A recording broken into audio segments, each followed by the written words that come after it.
Harry? Harold! Opening his eyes and blinking rapidly, the old man lifted his head off the comfy headrest of his easy chair. The television was still on, but there was no sound. He cleared his throat and wiped his eyes. Must have dozed off when I put the commercials on mute.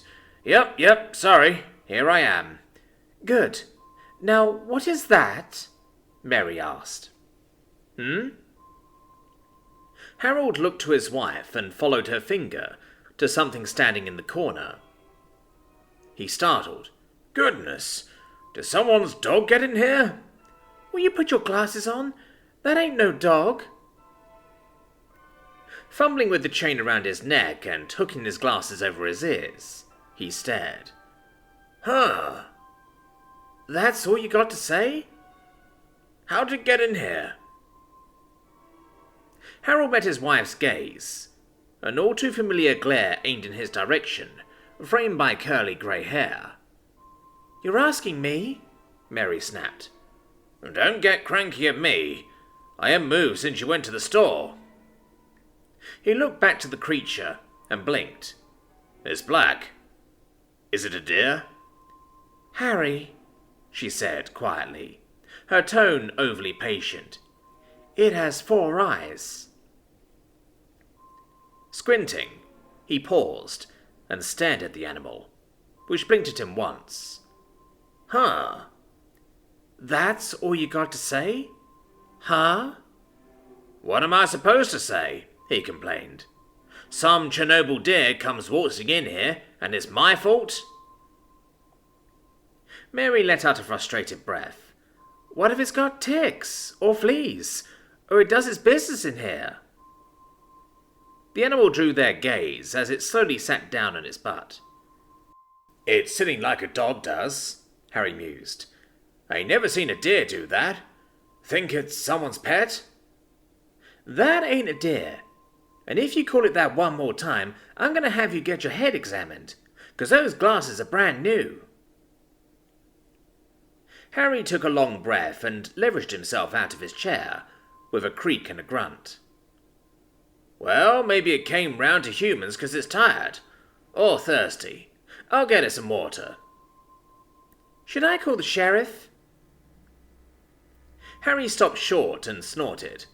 To what? Put it in handcuffs? He waved a hand dismissively. Call the Hendricksons. They helped out wild animals a few times.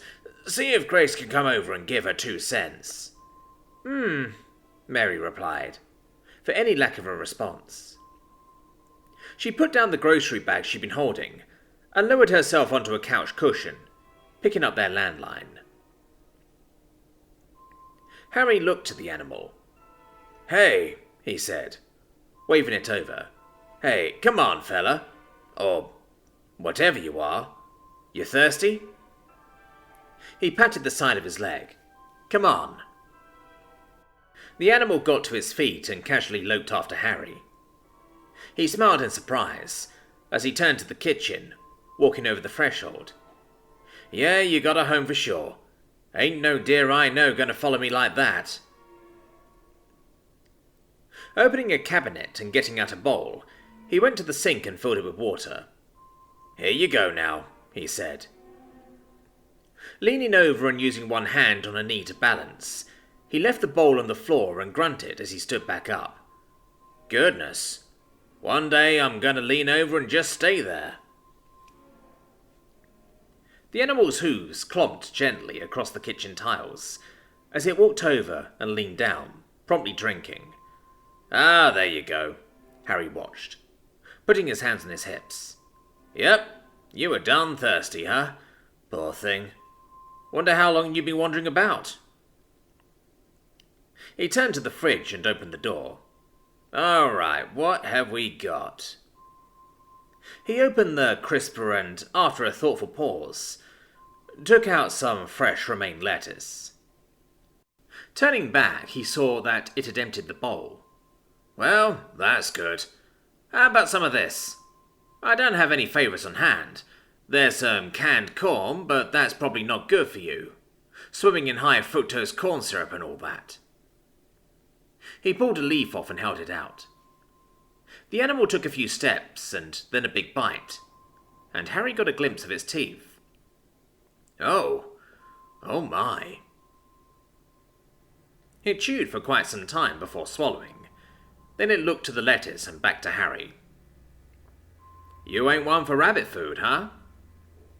"Oh, right. Grace is on her way over. It seem okay?" Mary asked, walking slowly into the kitchen. "Well, yeah, but... He turned and put the lettuce back in the fridge, tossing the rest of the leaf it had bitten onto the counter. "What is it?" Harry rustled through the items on the shelves in front of him. "Well, I got a feeling this fella is not the kind to make trouble in your garden. Let's just say that." Mary let out a breath and went over to the kitchen table. "All right. Well, that's nice."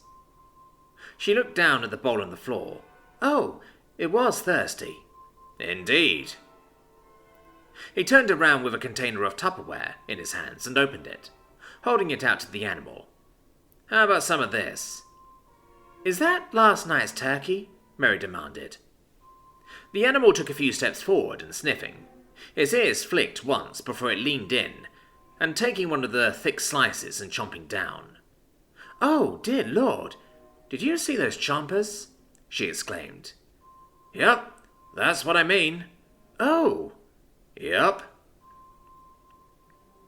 They remained there in silence as the animal made its way through 2 more slices, and then licked its lips, taking a couple steps back.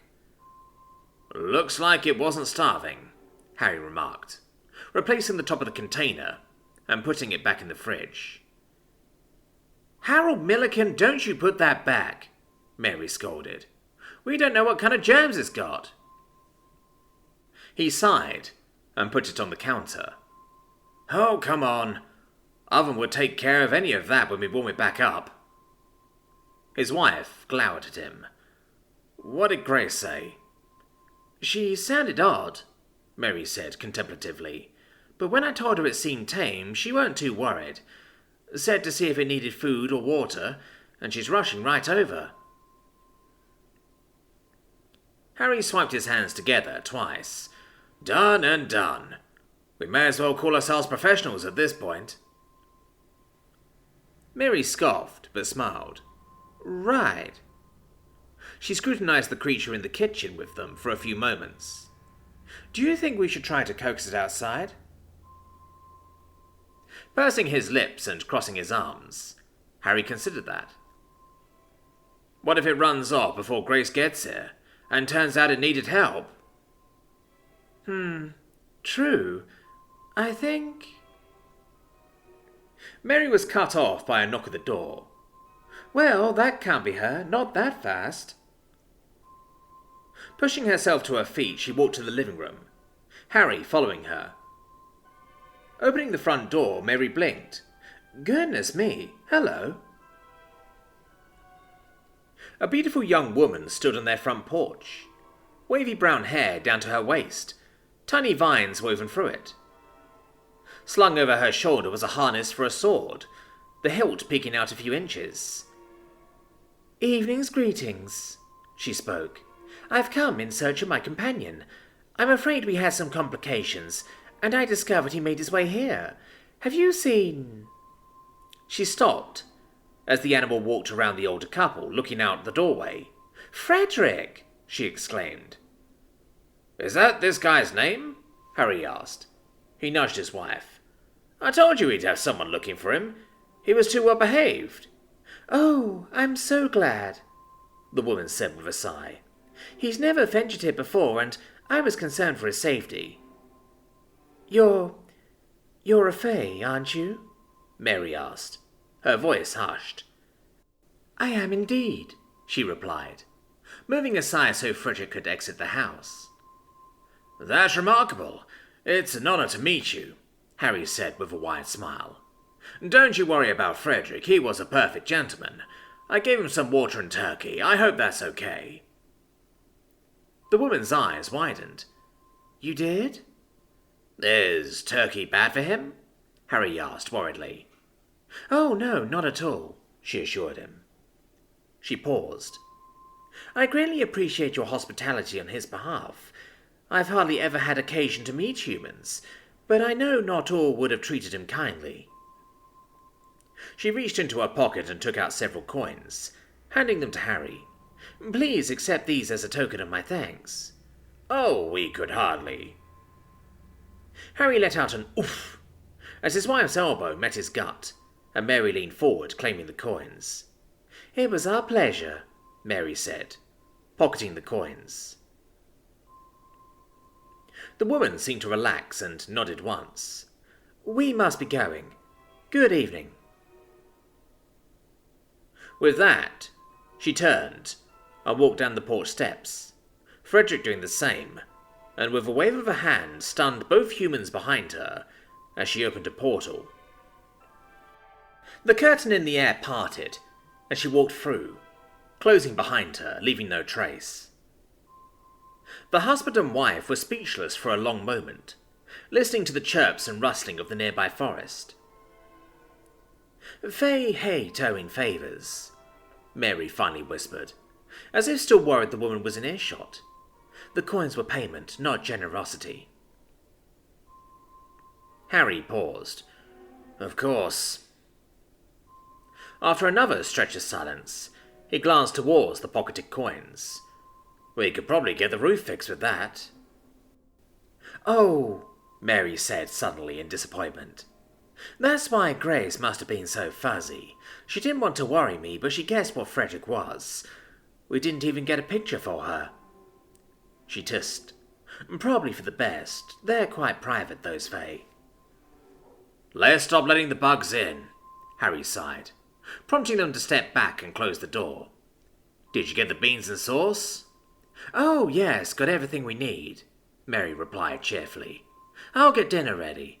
I'll ask Grace if she wants to stay when she gets here." "Wonderful."